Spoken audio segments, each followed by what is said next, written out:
मुद्दा उठाया था, सवाल कई सारे उठाए थे और मुख्तार अंसारी के बेटे समेत अन्य परिजनों को भी सांत्वना दी थी।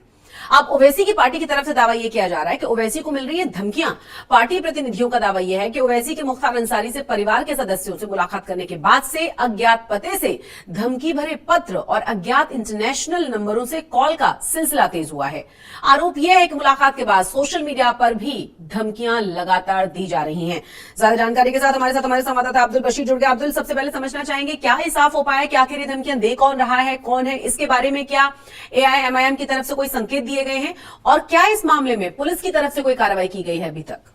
देखिए, एआईएमआईएम के जो अध्यक्ष है असदुद्दीन ओवैसी अपनी आवाज के लिए, खास करके माइनॉरिटी की आवाज के लिए जाने जाते हैं। उनकी कई सारे ऐसे स्पीचेस हैं, ऐसे बयान हैं जिसके चलते काफी वो विवाद में रहे हैं पहले भी। इसके चलते जो है कई बार उनको पहले भी धमकियां मिलती रही है। उनकी पार्टी का दावा है कि 2014 से उनको कई सारी धमकियां ऐसी मिलती रही है, कई सारे बयानों को लेकर। लेकिन हाल ही में जब उन्होंने मुख्तार अंसारी से मुलाकात, उनके फैमिली से मुलाकात की, उनके परिजनों से मुलाकात की उनकी मृत्यु के बाद, उसके बाद से कई सारे ऐसे लेटर्स उनको आ रहे हैं, चिट्ठियां आ रही हैं जिन पर कोई एड्रेस लिखा हुआ नहीं है, नाम नहीं है, लेकिन धमकियां इन चिट्ठियों पर है। साथ में उनको मैसेजेस ऐसे मिल रहे हैं और उनका जो भी जो सोशल मीडिया पर उनको कई सारे ऐसे डायरेक्ट मैसेजेस और पोस्ट ऐसे आ रहे हैं जहां पर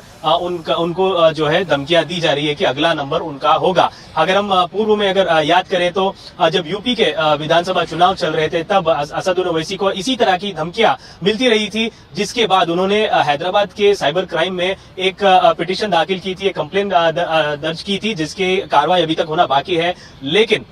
इस धमकियों के बाद ही उन पर उस वक्त में अटैक हुआ था, गोलियां चली थी उनके ऊपर और जिसके बाद वो बचकर बाहर आए थे। इस बार उसी तरीके की, या फिर कहा जा रहा है पार्टी की तरफ से उससे ज्यादा उनको धमकियां मिल रही हैं मुख्तार अंसारी के परिजनों से मिलने के बाद उनके सपोर्ट को लेकर कि अगला नंबर ओवैसी का होगा। इस तरीके के सवाल लोग कर रहे हैं। बयानबाजी भी जो है उनके कमेंट्स में कई सारे ऐसे मैसेजेस आ रहे हैं, डायरेक्ट मैसेजेस आ रहे हैं, उनके दफ्तर पर चिट्ठियां भी आ रही हैं जिनमें कई सारी धमकियां दी जा रही है। बाहर से कॉल, अननोन नंबर से, अनआइडेंटिफाइड, जैसे दूसरे देशों के नंबर से कॉल्स भी उनको आ रहे हैं, ऐसा पार्टी का कहना है। तो क्या इस मामले में कोई शिकायत भी दर्ज कराई है पुलिस ने? और साथ ही साथ एक और महत्वपूर्ण सवाल है कि क्या ये पता लगाना, अगर मेल्स आ रहे हैं तो आईपी एड्रेस के थ्रू शायद पुलिस बहुत तरीके से पहुंचे रूट तक, लेकिन अगर पत्र आ रहे हैं तो कैसे पता लगाया जाएगा कि आखिर कहां से आ रहे हैं और जिन जिन नंबर से कॉल किया जा रहा है, क्या उसके बारे में ज्यादा जानकारी मिल पाई है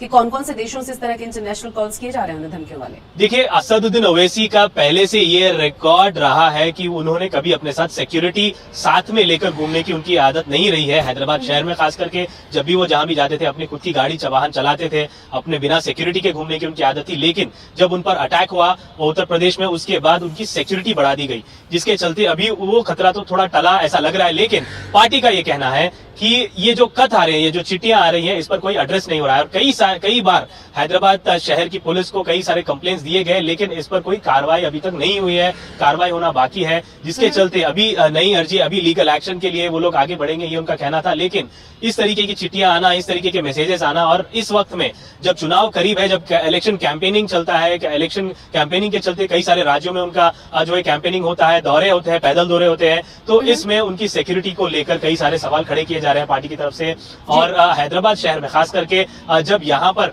जो है उन्होंने कई सारे दौरे किए थे असेंबली चुनाव में, तब भी उनको इसी तरीके का सामना करना पड़ा। लेकिन इस बार मुख्तार अंसारी के घरवालों से, उनके परिजनों से मिलने के बाद ये धमकियां काफी बढ़ती या तेज होती दिखाई दे रही हैं। पार्टी का ये दावा है कि उनकी सिक्योरिटी को लेकर कई सारा उनको जो है डाउट है कि क्या आगे चल के जब वो इलेक्शन कैंपेनिंग करेंगे, चाहे वो यूपी हो या बिहार हो या कई सारे दूसरे राज्यों में जहां पर वो चुनाव लड़ते हैं, वहां पर कैंपेनिंग में उनकी जान को खतरा भी हो सकता है। जी बने आप हमारे साथ। अपने दर्शकों को जरा ये भी बता दें हम कि पार्टी की तरफ से कहा यह गया है कि 2014 से असदुद्दीन ओवैसी को धमकी भरे संदेश पत्र लगातार मिल ही रहे हैं। हैदराबाद में साइबर क्राइम पुलिस ने भी कई शिकायतें दर्ज की हैं, लेकिन कोई भी कार्रवाई शुरू नहीं की गई। असदुद्दीन ओवैसी पर इससे पहले यूपी विधानसभा चुनाव प्रचार के दौरान भी हमला किया गया था, जिसमें उन्होंने दावा यह किया था कि हमले से पहले उन्हें सोशल मीडिया पर इसी तरह की धमकियां दी गई थी। अब्दुल बशीर, आपको याद है ना कि जो हमला हुआ था, बाद में पिक्चर्स आई थी, उसमें बहुत सारे बीजेपी की तरफ से ही सवाल उठाए गए थे, विपक्ष ने भी बहुत सारे सवाल उठाए थे और बार बार एक तरह से इंडिकेट करने की कोशिश की गई थी कि पूरी तरह स्क्रिप्टेड नजर आती हैं सारी चीजें। अगर लगातार धमकियां मिल रही हैं तो क्या वो अपनी सिक्योरिटी को बढ़ाएंगे और क्या इस पूरे मामले पर विपक्ष की तरफ से एक बार फिर से कुछ कहा गया है क्या? जी, यहाँ पर अगर हम कहें उस दिन जब अटैक हुआ तो बहुत करीब से उन पर गोलियां चलाई गई थी। उनकी गाड़ी का जो डोर है वहां पर भी एक गोली लगी, ऐसा उनके साथियों ने बताया था। उस वक्त में जब गोलियां चली तो काफी नजदीक से हमलावर उन पर हमला किए थे, लेकिन फॉर्चुनेटली वो वहां से बचकर निकल गए थे। लेकिन कई सारे सवाल यही ठहरे थे कि ये स्क्रिप्टेड था, चुनाव को लेकर इस तरीके की जो है कोशिश की गई थी। लेकिन पार्टी का ये कहना है कि अगर कुछ अनहोनी घटना घटती है तो इसका जिम्मेदार कौन होगा, क्योंकि ये इस तरीके के मैसेजेस आना, खास करके जब कई सारे सोशल मीडिया पर खुले में इस तरीके का दावा करना ऐसे रिप्रेजेंटेटिव के लिए जिसकी आवाज काफी बुलंद मानी जाती है, खास करके माइनॉरिटीज के लिए, दलित के लिए, और उनका जो तरीके का बात करने का तरीका है या फिर जो भी उन्होंने संसद में भी अपनी आवाज उठाते रहे हैं, इसको लेकर कई सारे जो है डाउट्स उनके पार्टी की तरफ से आ रहे हैं कि उनकी सिक्योरिटी को लेकर क्या केंद्र सरकार या राज्य सरकार कुछ करेगी, क्या कोई कार्रवाई होगी, क्या